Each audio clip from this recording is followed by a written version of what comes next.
Welcome back. Episode 16 of the Modern Market Podcast. And of course, you got me, Sam, your host. So last podcast, we spoke about from July to June, and the data was supporting increase in inventory. I believe it was about 11.1%-ish increase in inventory, which is a good thing for any prospecting buyers or people that are considering getting into the market. But I wanted to bring up some new data that wasn't discussed in the previous pod. For one, there was about a 7.7% increase in days on market. We went from 26 to an average of 28 days on market. So really nothing considerable to report to indicate a forecast. Again, also average sold price in relation to what it was originally listed at went down by 1.3%, but the month to date data comparison to month to date data from July, it's a 3% over ask. So really not a lot of supporting data to really suggest anything very shortly. So the biggest thing to be aware of definitely is going to be our supply, because at the end of the day, rates are high. And I'm actually going to get to that here shortly. If rates continue to rise and supply rises, as we know, you guys are smart. We've spoken about this. Supply and demand. If demand cannot meet supply, guess what happens? There has to be adjustments in price. So we'll keep reporting the data, and then you can make an informed decision on your end based on what I'm talking about. And I'll give you my professional opinion as I do. Moving on to the rates. I have in my notes is yikes. So as of Friday, we hit a 20-year high in interest rates, and today even went higher. So to kind of give you an idea, this is like an 800 FICO, cream of the crop borrower. And right now we're looking at, for conventional, we're looking at mid to high sevens. I would say high sevens. With conventional, I was pricing it out today. A lot of scenarios are in the eights. So keep that in mind. Yeah, it's just the reality. This is when a great time to talk to your agent about credits to be able to buy down your interest rate. Don't forget about the 2-1 buy down. This is a really, really cool tool. You can do it with conventional, FHA and VA. So a 2-1 buy down is really, really cool. Let's say today's rate for you is 7.5%, and we're going with the conventional loan. If we were to set it up as a 2-1 buy down, what you would be doing is you'd be asking for a certain amount of credits from the seller to be able to offset that payment. So let me explain. But 2-1 buy down would start for the first year.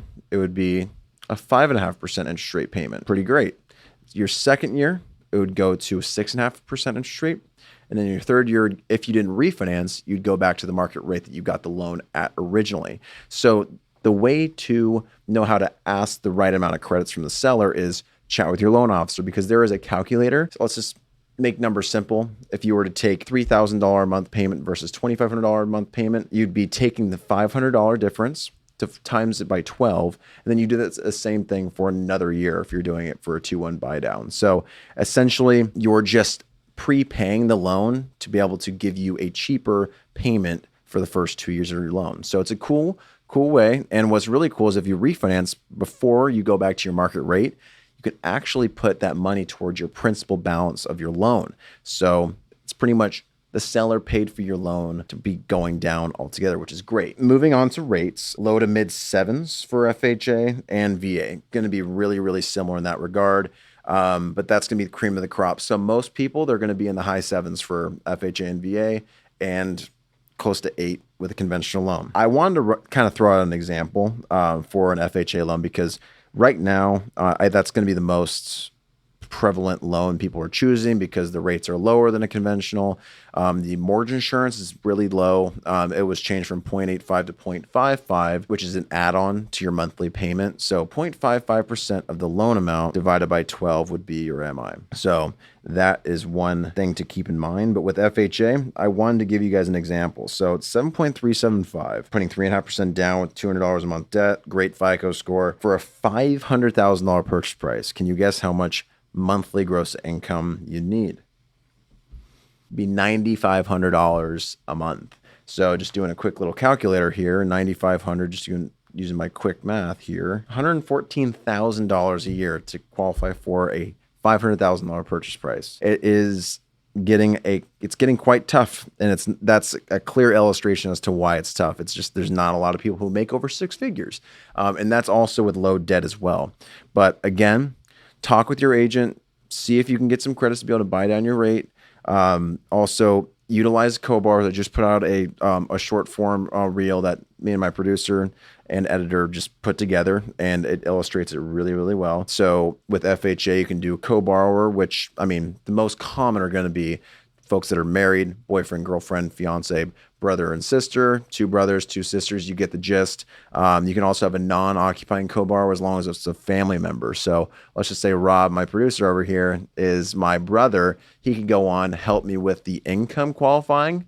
And then from there, I can be able to close at a higher purchase price that I desire. So keep that in mind. Use those tools to be able to maximize your time now before people start rushing back when rates improve, because we all know that's what's going to happen. So figure out ways, chat with your loan officer, be strategic, talk with your agent, be strategic on the credits, and see if we can grab you a deal. So moving on, I wanted to kind of get away from the real estate and mortgage and kind of talk about, I'm reading a really cool book right now. It's called Attitude 101 by John C. Maxwell. And I'm actually on a chapter that's really, really cool, but I'll kind of give you a gist of, I mean, Attitude 101, it's kind of self-explanatory, right? But with attitude, it comes from a place of just a state of mind, and we just get so caught up. And it's funny, I started this book when I actually just recently started the Academy of Leadership with Placer County Association of Realtors, and the first person we had as a speaker was a CEO coach, essentially to be able to give yourself a mental reboot.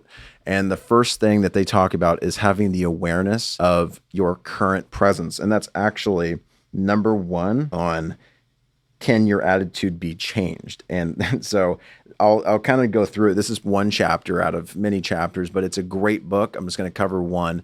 It's kind of an 8 choice to be able to change your attitude, because that's a kind of a big question. Can you have an attitude adjustment? People say that you can, but a lot of people don't, and they feel like that people just don't change. But I think I can prove you wrong. Can an attitude be changed? The question mark. So number one, the first choice is to evaluate your current present state of mind. So the biggest thing is, like, are you healthy? Like, are you going to the gym? Are you eating well? If you don't feel well, you're not going to have a great attitude, or at least it's going to be a lot harder to be able to have a good attitude.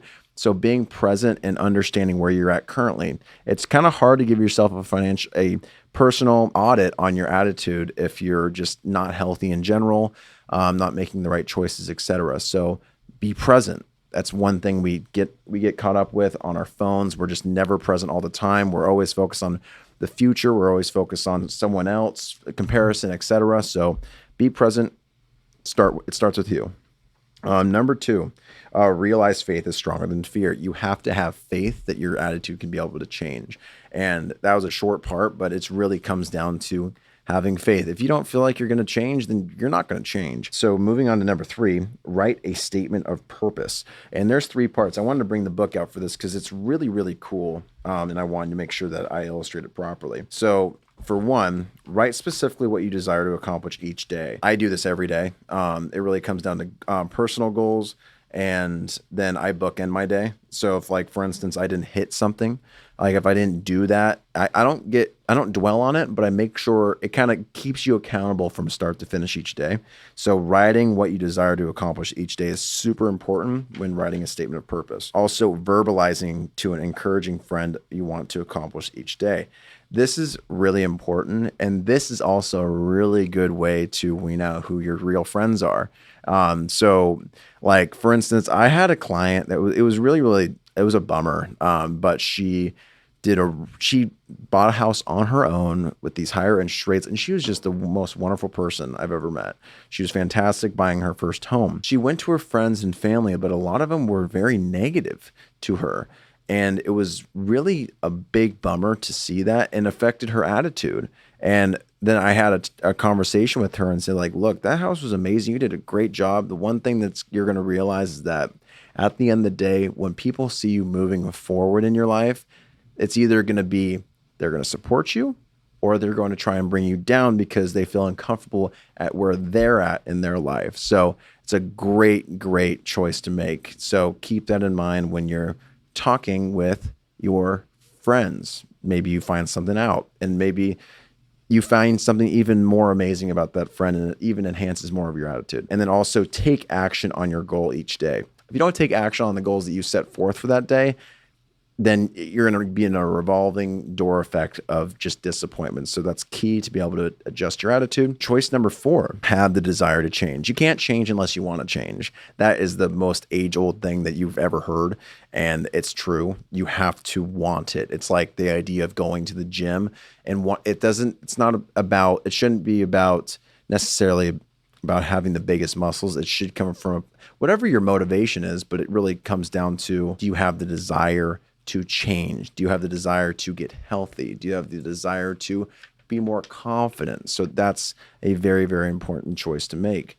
And this is a kind of a sub part to that choice, but fall in love with the challenge of change and watch the desire to change grow. That's bomb drop right there. Boom. So moving on to choice number 5, live one day at a time. For me, this is a constant struggle because I'm always looking in the future. Like I mean, this podcast almost makes me force myself to almost look into the future, but you really can't, because then you start getting really, really negative and you start kind of going to the dark side of like, oh, what if this happens? But like, what if like anything could happen? Don't do that. It's like the prophecy of just take one step at a time, or like the Dominic Toretto, I live my life a quarter mile at a time. It's the same type of thing, right? So live one day at a time. Choice number 6, change your thought patterns. This one is interesting. So we can control our thoughts. Minor premise. Our feelings come from our thoughts. Conclusion, we can control our feelings by learning to change how we think. This is something that you have to work on, because the way you currently think now is clearly not working. So a lot of those previous choices before lead you to that pattern change. So the more people you talk to, the more experience that you have, more perspective you have. And the reason why there's specific choices in this category in that order is to be able to get your brain to start thinking in a different way and to kind of see the light. Great way to change your attitude. Choice number 7. We're almost done, but these are bomb drop. Develop good habits. I think this could even be lumped in with change your thought patterns, because it's really hard to shake bad habits and replace them with good habits. For instance, a lot of people that are really, really into the gym maybe had drug addiction in the past or alcohol addictions in the past. It's replacing something bad with a good that then compounds off of that to be able to make other better decisions too, where like you start going to the gym, you feel more clarity, you want to start eating better because you start seeing the clarity that you start wanting to feel even better. And then it goes down to the route of like, I feel better and I'm also happier and my relationship is starting to get better because I'm happier. Really cool ways. I think developing good habits is just something good in general to be able to do, but that also relates back to you got to be healthy and you got to be present to be able to make those good habits consistently. Here's the bomb drop, and it's the most simple. Continually choose. I have it in big letters. Choose to have the right attitude.